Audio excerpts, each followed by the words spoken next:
यानी गणतंत्र दिवस, और आज के दिन ही हमें हमारा संविधान मिला था, यानी कि कॉन्स्टिट्यूशन। डॉक्टर भीमराव अंबेडकर जी की ये देन जिसने न्याय, समानता और लोकतंत्रता को आज भी सुरक्षित रखा है।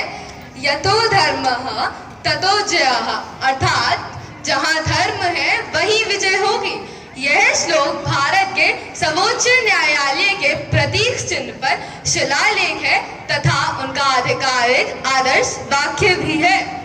पर भला कागज पर लिखे इन चीजों से होता क्या है? यह कागज पर लिखे शब्द ही तो हैं जिन्होंने हमारे जीवन को बेहतर बनाने में कई तरह की मदद की है। यह हमारे मूल अधिकारों को सुरक्षित कर न्याय और समानता को स्थापित करता है। और ये सामाजिक असमानता के खिलाफ लड़ाई लड़कर हमें एक आधिकारिक और समृद्ध समाज बनाने में भी मदद करते हैं। यकीन नहीं होता तो खुद ही देख लो।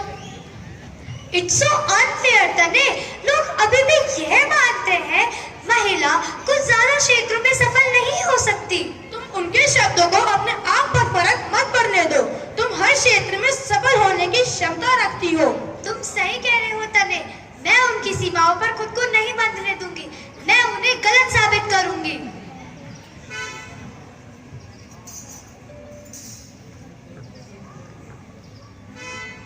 अरे अरे देखो उसे, वह सोचती है कि वह पुरुषों की दुनिया में सफल हो सकती है। जरा माँ पापा की मदद करती, घर के काम करती, वो तो किताबें खोलकर बैठी है। जेंडर इक्वलिटी एक जेंडर को दूसरे से ऊपर नहीं मानता। इसका अर्थ है कि हर व्यक्ति की अलग क्षमताओं और पोटेंशियल को पहचान कर उन्हें सम्मानित करना चाहिए, और ऐसा हमारा संविधान भी कहता है। धन्यवाद तने। तो देखा आपने कागज पर लिखे इन शब्दों की शक्ति। ये तो ठीक है, पर एक ऐसा बदलाव जिसको संविधान में जोड़ने के बाद जाने कितने लोगों को न्याय और इंसाफ मिल रहा है। यही और इन्हें कहते हैं संशोधन, यानी कॉन्स्टिट्यूशन अमेंडमेंट। ऐसे कई सारे संशोधन यानी कॉन्स्टिट्यूशन अमेंडमेंट है जो कि लोगों को उनका हक पाने में मदद करते हैं।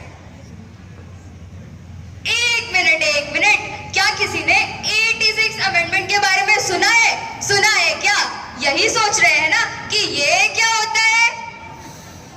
सुना है क्या? सुना है क्या? 86 अमेंडमेंट के बारे में सुना है क्या? सुना है क्या? सुना है क्या? सुना है क्या? इसमें हमारे पास एजुकेशन का अधिकार है। 86 अमेंडमेंट ने हर 6 से 14 साल के बच्चों के लिए एजुकेशन को मुफ्त और अनिवार्य बनाया है। इसके अलावा भी हमारे पास कई तरह के संवैधानिक अधिकार हैं, जैसे स्वतंत्रता का अधिकार यानी right to freedom. Right to freedom, right to freedom.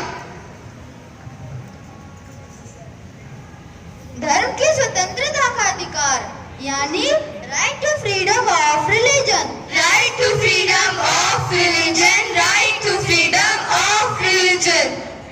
जीवन और व्यक्तिगत की आजादी का अधिकार मतलब right to freedom of life and personal liberty. Personal liberty, personal liberty. और शोषण के खिलाफ अधिकार यानी right against exploitation. Right against exploitation, right against exploitation. और यह अधिकार भारत को इंसाफपूर्ण और न्यायपूर्ण समाज बनाने में अत्यंत महत्वपूर्ण है। अपने अधिकारों के लिए तो हर कोई आगे आ जाता है, लेकिन क्या तुम लोगों को पता है कि इन अधिकारों के साथ साथ हम भारत के नागरिकों के कुछ कर्तव्य भी हैं जिन्हें निभाना हम सभी की जिम्मेदारी है। और वह कर्तव्य यही है कि हमें हमारे संविधान का पालन करना चाहिए, अपने राष्ट्रध्वज और राष्ट्रगान का सम्मान करना चाहिए। हमें अपने पर्यावरण को साफ और सुरक्षित रखना चाहिए और उसकी देखभाल करनी चाहिए। हमें अपने सार्वजनिक संपत्ति का संरक्षण करना चाहिए और उसी के साथ साथ हमें अपनी सांस्कृतिक विरासत का भी संरक्षण करना चाहिए।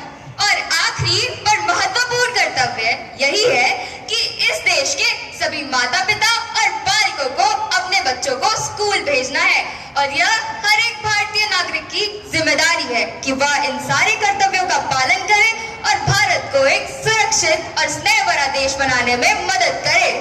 और इसी के साथ इस नुक्कड़ नाटक के पर्दे के बंद हो जाने के बाद भी आशा है कि ये नुक्कड़ नाटक हमें याद दिलाएगा कि हमारा संविधान एक जीवित दस्तावेज है जिसकी हमारे रोजाना जीवन में बहुत महत्वपूर्णता है। धन्यवाद।